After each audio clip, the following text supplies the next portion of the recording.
Welcome to the New World Order. You will do as you are told. Do not rock the boat. Do not question authority. Toronto Police, you are as much victims of this global empire as we are. The true criminals you want to arrest are within the summit exclusion zone.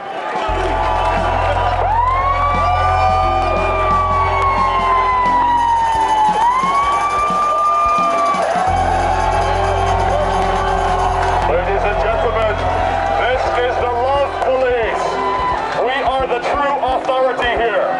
We ask the Toronto Police to hand over your truncheons and your tear gas guns. You are making a terrible mistake. You have been misguided by the global elites. You think we are your enemy. Your enemy are your puppet masters at the top of your hierarchy of control. Welcome to the surveillance state. Welcome to the destruction of civil liberties for the pursuit of profit. You are all potential terrorists in the face of the New World Order. And this is a special message to the guy just there in the black paramilitary uniform holding a MP5 submachine gun. Sir, why have you brought a live firing weapon to a peaceful protest? Why is the government trying to antagonize peaceful people by bringing live weapons to a protest? Hi, I'm Paul from wearechangevictoria.org. I'm here with Robert Menard, Freeman on the land, Chief of Peace for the Canadian Common Corps of Peace Officers. Hey, Rob, how are you doing? I'm very good. Thank you, Paul. It's good to be here. Great. So we're here in Victoria. It's a beautiful sunny day. It's a September weekend, and we're here talking with Rob a little bit about an initiative that he's got going on. It's called the Canadian Common Corps of Peace Officers. So, Rob, tell us a little bit about what you have going on here. Well, essentially what I realized is that we have an apparent problem with what's happening in the government and with the police. They seem to be out of control. And since they're not policing themselves, I believe that there's a requirement and a necessity for the people to do it. So what we do is, using the law and using the definition of a peace officer in the Criminal Code of Canada, we are establishing a corps of just everyday ordinary people across Canada who swear oath or make a testament and enter into contract to be peace officers and to monitor police officers if necessary and videotape them, bring charges and correct the situation, kind of balance it out a little bit. So it's essentially just getting people to stand up and say, yeah, I'm a peace officer too. They swear to preserve and maintain the public peace. And at that point, they are no longer seen legally as a child being corrected by the cops who are acting as a babysitter. They're now the police of the police. When we see people videotaping around here, we want to make sure what their intentions are. Yep.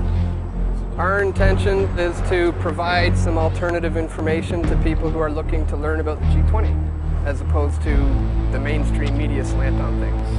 Are you familiar with what an agent provocateur is? Well, in Montebello, Quebec in 2007, there was 3 police officers who were dressed as aggressive protesters with rocks in their hands, wearing masks, in an attempt to incite violence. These 3 guys are cops, everybody! George, as a representative of the Toronto Police, can you assure us that the Toronto Police Force will not engage in any police agent, provocateur agent activities at the G20 summit? Security matters, I'm not at liberty to discuss those that are open for that. Obviously, with these people coming to town, this is a huge international event. It puts Toronto on the global stage. We obviously have to take the steps that we deem necessary to provide that protection for them to visit Canada. What is the purpose for having the Canadian Common Corps of Peace Officers? Like, what is the general reason why this is happening? Because the police, because they're hired to do 2 jobs. One's they're peace officers, but they are also policy enforcement officers and revenue collectors a lot of the time. Because of this, they go overboard and they act contrary to the Criminal Code of Canada when they're fulfilling their other task. And since they're the only ones who are at present empowered to investigate and bring charges against people doing that, they're not going to do it to themselves, so they're getting away with things which, if anyone else tried it, you would end up facing criminal charges. They routinely use mischief, extortion, intimidation. They pervert the course of justice by threatening to arrest people for failure to produce government-issued ID. They often engage in unlawful arrests. And I think that we as a populace have to deal with this before they get too out of hand, because otherwise we're hooped.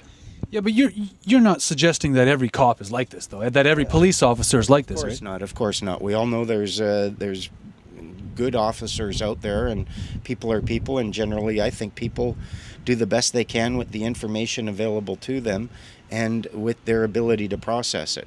I see a problem with a police state developing in Canada, but I think part of the remedy is to actually empower the police further and empower them to say no to unlawful orders and be free to follow their hearts. I think by us standing and just saying we're watching you, and if you cross the line and you engage in criminal action, there will be consequences. They will be empowered to say no to these unlawful orders, and they'll be happier about it. Plus, when it all boils down to it, they're people. They want to get home safe. They want to be treated with respect while they're on the job, and when they're dealing with a sworn peace officer, both of those things are pretty much assured. So although it might stop them from engaging in actions which they might be accustomed to now, it certainly makes for a safer environment for everyone, and it should make their jobs a lot easier. So in essence, to get this straight, it's almost like who's policing the police in a way, who's watching the watchdogs. Exactly. And at the same time, it's more about what you said many times, it's about growing up on an adult level, right? I agree with that. I think, to me, I don't see any reason why the vast majority of adults out there haven't stood up and sworn oath and gotten hired, even just for $1, to preserve and maintain the peace and present themselves as a peace-loving individual who is not a threat to our existence. And I think at that point we gain a certain level of respectability, responsibility, and power, especially if you end up in court. As it is now, you go before the courts. If you've got a problem with a police officer, it's one peace officer versus a child of the province, essentially. By becoming peace officers ourselves, we can then meet them on even ground, and our testimony will carry just as much weight as theirs. It also gives us the power to film them while they're engaging in these actions, and do it knowing that they aren't going to be able to come and arrest us for obstructing a peace officer in the performance of their duties or ordering us to leave. At that point, we can claim, no, we are the peace officer, we're the ones fulfilling our duties, and you're the ones trying to obstruct us. And I think they would be far less likely to try to hinder us in our collection of evidence to be used in court. What brought you to this understanding that you have?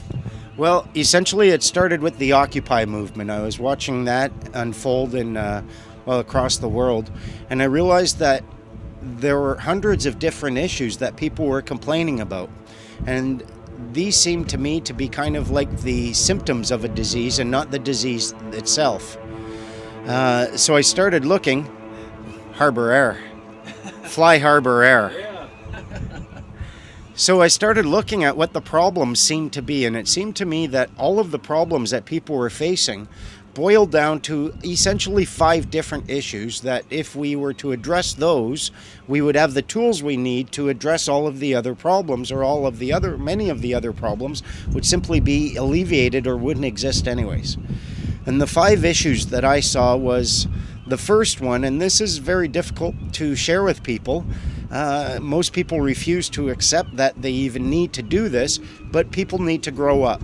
We have to stop dividing ourselves based upon such arbitrary things like gender, religion, political ideology. All of these things to me are ludicrous. We might as well divide ourselves based on the color of our socks. The other problem that we have is, because we are acting essentially legally in the position of a child of the province, we are not seizing our wealth. And we need to be able to seize our wealth and administrate it properly for ourselves, for our benefit, and for future generations. The second major problem I see has to do with our system of government. As far as I'm concerned, it's absolutely archaic. It's, 800 years old. We now have technology available that was never available back then. When it was created, their highest means of communication was a passenger pigeon. We now have the technology available, so we shouldn't have to be electing people every 4 years. We know they've all sold out to the corporations. They're no longer representing us or our wills. And it's funny, but they're never going to be the ones to suggest, hey, our positions are archaic and you can do it with a computer logarithm and a couple of programs. They don't want that to be known. We need a more direct form of democracy where as individuals we can raise, deliberate, determine, and then act for these common goals and issues. And whether it be marijuana being decriminalized, fracking, whatever, we decide what those issues are instead of electing professional politicians to do it for us. And well, the remedy for the second problem, what I would see happening is a People's Congress where we use direct democracy and we have sessions where we decide these issues. It wouldn't be that difficult to structure something that would allow us to do that. The third problem that I see is our courts. If you want courts, it must be because you want justice. If you want justice, you have to have truth. If you have fictions in court, you're not going to have any truth. The moment you let fictions in the courtroom, truth is jumping out the windows, running and trying to find a place to hide in the hills. You can't have that. We need courts where only people have a voice. There are no legal fictions for anyone to hide behind, and everyone is responsible for their own actions. A people's court where only people have voice would give us the powers to deal with many of these corporations that we find suffering injustice at their hands. The fourth problem I see is the fact that our peace officers are no longer acting as peace officers. They're engaging in clearly violent and unlawful activities, and there's no one to hold them in check. The remedy for that I see is the Canadian Common Corps of Peace Officers, where we do act as peace officers. We rise up, and they know that we can essentially make them obsolete and unnecessary. The fourth problem, of course, is money. Or the fifth problem, the final one, is money. We demand too much of our money, I believe, because we ask it to fulfill two counter roles. One is as a medium of exchange so that we can engage in trade, and the other one is as a store of wealth. And when you have it used as both, you end up with people who hoard it and who have a vested interest in ensuring that there's a minimum amount of it out there available, because that raises their perceived value of what they're hoarding. You can't have your money do both of these two things simultaneously. You end up with hungry people walking by restaurants that are going out of business, and there's got to be a way for us to put money in circulation without interest attached to it that we owe to the banks, which continually depletes the resources, and it allows the banks to collapse the money supply, claim all the real wealth that is out there and accumulated, and do it over and over until mathematically they end up owing everything. So these are the 5 problems that I think we as a nation need to address. And if we could address these things, we could actually create a world of untold abundance and peace where everyone is pretty much encouraged to find and follow their own passion and to bring that forth in a manner that doesn't harm. I kind of sense that there is a growing consciousness, a growing unity, a growing sense of awareness, and people starting to look at the rat race and say, this is not what I'm here for. So I believe that people are kind of growing up as it is. They are awakening to their true spiritual potential, their divine nature. Yeah, because that's what I've seen lately is a lot of people do want to help. They do want to help out society. They want to continue to be a human and look past all the status and everything else. I think it's an important concept that you have, that we incorporate civilized people to start acting a little bit more mature, taking upon responsibility, because we're always going to have conflict. There's always going to be conflict in the world, but the question is do we have to be violent about it? Do we have to be forceful about pushing our ways and our ethics throughout the world or even on a local community? I would argue whether or not there's really even a need for conflict. I think most people conflict, it seems to me, is almost always a result of one party or two feeling that they have been denied a measure of dignity which was due or which they felt was due. And I have found that conflict is almost always resolved the moment they start to see that someone is at least trying to give them the dignity that was due. And I think once the spiritual growth reaches a critical kind of mass and the unity becomes just a given instead of, oh, it's a new thing, we're less likely to act in a manner that brings someone else an indignity. We're less likely to exist in conflict. And I think a lot of the conflict comes from frustration. And if people are just free to follow their passions and live their goals and do it where we have a system where maybe people are recognized for the gifts that they give and not the money that they've hoarded, and that these people are recognized as the rich ones, I think you could find that the need for conflict would diminish incredibly. You wouldn't need it. But the basis of the Canadian Common Corps of Peace Officers is basically a non-violent, non-aggression concept of helping your community, helping the police when they need it the most, and protecting us from a police state that is approaching us. So Rob, I really do like this concept of the Canadian Common Corps of Peace Officers. My question would be, though, is how does it actually benefit the community, my community, not Ottawa, not Winnipeg? How does it benefit my community? And how are you going to prevent wackos and nut jobs from signing this oath, this declaration, and then perhaps spoiling the fun? Well, first part, the benefit to your community is going to be that you will have people from your community who are standing and acting as peace officers, helping to bring peace to your community. If everyone in your community would do this, your need for police would plummet, and you would save money on your policing costs. Also, it's a line of defense against a potential police state descending on everybody's community. So I think that's the major benefits of that. Ensuring that we don't hire wingnuts and wackos, as you said. We are going to have a vetting process where the way we look at it, we can't vet everyone, and it's not really for us to judge. But what we can do is vet one person from that community, give them a charter, and then it's up to them to hire the people, accepting responsibility for who they hire until they've got one precinct or one detachment to the whole. And the goal is to end up with these throughout communities across Canada, all operating under or with the support of one central authority, which they compose, which they, provide the leadership to, and which is all operating under an umbrella of civilian oversight with an elected committee elected by the public at large, so that they know that along with a police officer force across the country, we also have a peace force across the country, and that these peace officers have the power to record and bring criminal charges to bear against police officers if they cross the line.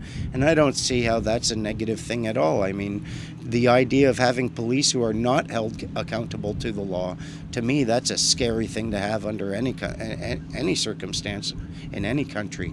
So I really see the need for us to rise up and take our power and be able to police these police officers and tell them this is the line and you don't cross it. But it's based on a peaceful, non-violent action. Absolutely. I mean, we're not talking about picking up guns and bringing forth any sort of violent movement like an American militia group or anything like that. Our peace officers would be armed with pen and paper and a recorder, but easily identified as peace officers and able to record and then testify and prosecute people for breaching the Criminal Code of Canada. So I'm not looking at bringing, violence to bear in any way, shape, or form.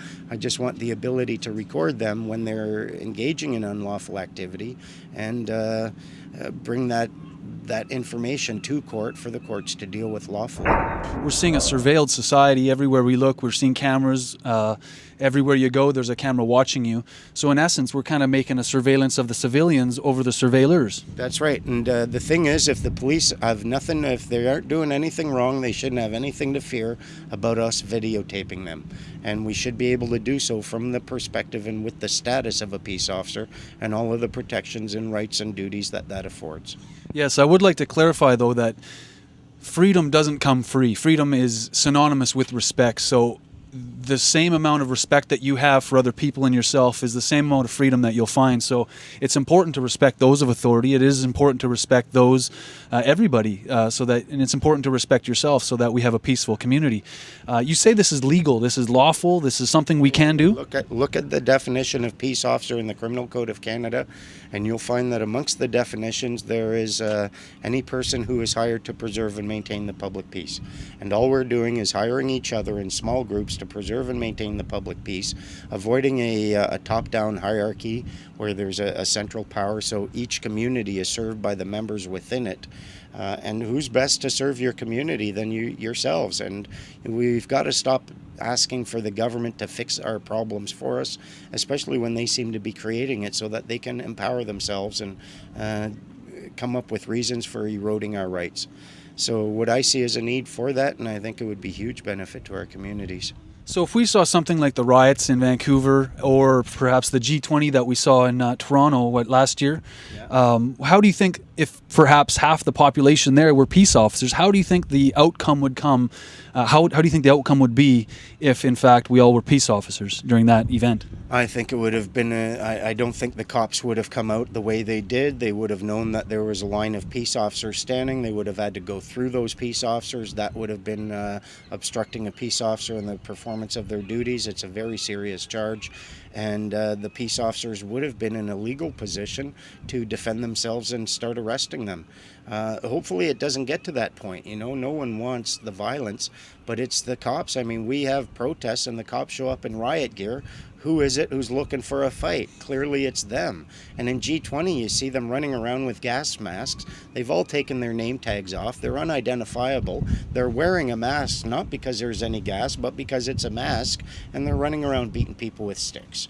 At that point, you need to be able to mark them in some way, take their pictures, and then round them up and bring criminal charges to bear against them.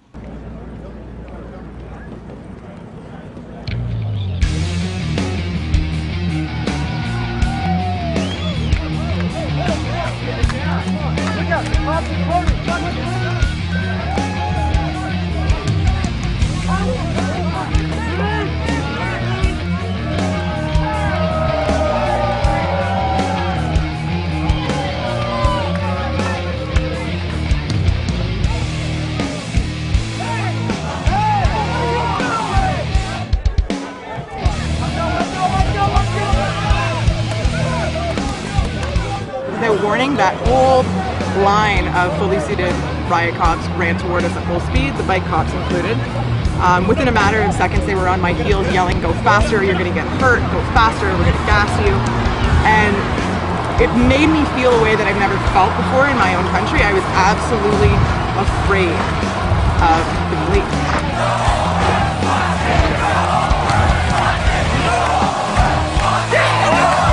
Then without warning, they started advancing and grabbing people randomly, and they started sending horses into the crowd, where at least a few people were injured. One woman was trampled, I believe her leg was broken. Somebody else I saw get kicked by one of the officers on the horse. And of course, you know, they just started advancing and grabbing people randomly and then advancing more, and without ever communicating to us why they were doing it. There was never any order to disperse from Queen's Park issue. Myself and other people kept yelling at the police, asking for somebody to come forward that speaks for the police to communicate why they were doing what they were doing, why they were starting to become aggressive with us. But there was never any negotiator or anybody step forward. It seemed like it was just something that was taking on a life of its own.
on Facebook seem to show people dressed in black attire going behind a police line.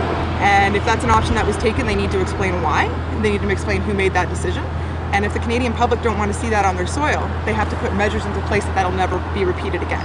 If we don't accept responsibility for the things like G20 because we're not standing as peace officers against it, we are just as responsible as the police if a police state develops. And I think we owe it to future generations to ensure that doesn't happen. Now, to many viewers, this is going to seem a little bit foreign, this conversation that we're having, but believe me, most of the media doesn't tell you what's really going on in the world, and it doesn't really describe what's really happening around the world. There's a lot of people using the term loosely, waking up, understanding that there's serious problems in the world that can be fixed, that are known to be manufactured. What is the end goal to all this, Rob, for the C3 or for the Canadian Common Corps peace officers? Well, the end goal is a nation of peace and abundance for everyone.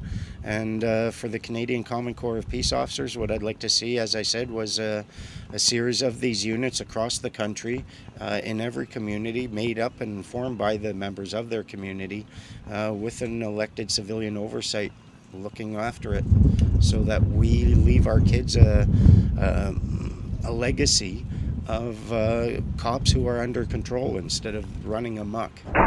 One of the things that I've noticed you mentioned about was how there's new legislation that is slowly encroaching upon almost treason, and that's having police officers from the States allowed to cross into Canada and actually have some jurisdiction. What do you think about that? I think that's treason, whoever allowed that. I think we fought wars to stop that. They should not be crossing that border and exercising police powers at all. Here's what I see them doing with that. Their argument is they need to be able to do this because they're chasing people across the border and they're getting away crossing that border. They've obviously never heard of radios. They could easily just radio ahead, and if we need more cops on this side to deal with that, then we hire more cops on this side to deal with that. But to allow them to cross the border like that, and they'll start off slow, they'll say it's only when we're chasing someone and only the first 5-10 kilometers, and then they're going to expand that until it's 100, it's 200, it's 500 kilometers, and then they'll say, well, chasing someone administratively during an investigation is the same as a physical chase, and then they'll justify crossing the border at that point. And once you let that camel get its nose in the tent, it's going to take over your whole bed and you're going to be flea-ridden. We've got to stop this now. One of the things the Canadian Common Corps is doing is seeking an injunction in federal court, barring the U.S. cops from doing this until there is a judicial determination to determine whether or not it's even legal and lawful. And I'd be willing to bet it's neither. Because that's a slippery slope. That's a very slippery slope when you start allowing the lifting of a border. Just imagine if you took your fence and you removed it from your neighbor. At what point do you think it would become a little bit confrontational? Not only that, imagine you took your fence and moved it 20 feet into your neighbor's yard and then said, this is my fence now, and then kept moving it until you have absorbed his entire property. That's what they're doing. Yeah, so it's essential that we look at history, look at why Canada was formed, why we have borders, and in my opinion, I think it's good to have borders, and I think it's good to a good nation is built on good provinces are built on good communities, and it comes right back down to the community. And that's what us here at Freedom Free for All, we try to establish time and time again, that it's this community involvement and engagement that is actually going to make a huge change in this world. We say, be the change you want to see, and that's what we're trying to do. Well, Rob, it was great having you on the show. Thank you so much. Good to be here. Yeah, that's great. Let's get back to your sailing here. Okay. All right.